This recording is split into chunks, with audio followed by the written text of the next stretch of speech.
હિતિકાબેન, congratulations. તમે Melbourne ઓસ્ટ્રેલિયામાં કરાટેમાં 2 bronze medal જીતી આવ્યા. એમના માટે ખૂબ ખૂબ અભિનંદન તમને.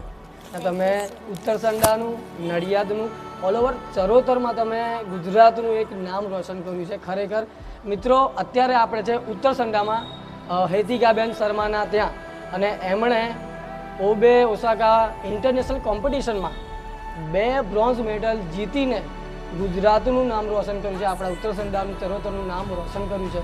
તો એમને ખૂબ ખૂબ અભિનંદન હિતિકાબેન.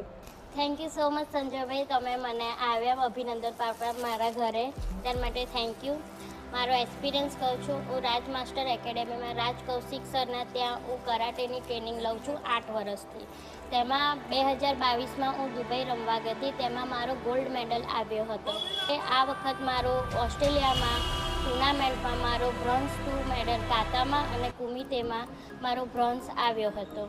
અને મારી સાથે રાજ માસ્ટર એકેડેમીના જોડે 7 પ્લેયર બીજા, ટોટલ અમે 8 જણ હતા. તેમનું બી પ્રદર્શન ખૂબ ખૂબ સરસ હતું. હું થેન્ક યુ કહેવા માગું છું સંજયભાઈને, વિમલભાઈને, જે મારા ઘરે આવીને મારું સન્માન કર્યું. Thank you so much. મિત્રો, અમે તો હિતિકાબેનના ત્યાં આવ્યા છે અને અભિનંદન અમે પાઠવ્યું છે.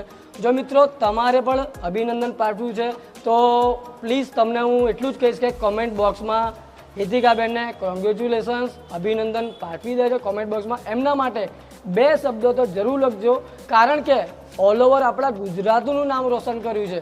અને આ વિડીયોને પ્લીઝ લોકો સુધી શેર કરજો, જેથી કરીને જે દીકરીઓ છે આપણી એ આગળ વધી શકે અને એમના થકી કંઈક મોટિવેશન પ્રાપ્ત કરી શકે. તો મિત્રો પ્લીઝ તમને હું એટલું જ કહીશ કે વિડીયોને શેર કરજો, લોકો સુધી પહોંચાડજો અને એમના માટે અભિનંદન તો ખાસ કરીને પાઠવજો.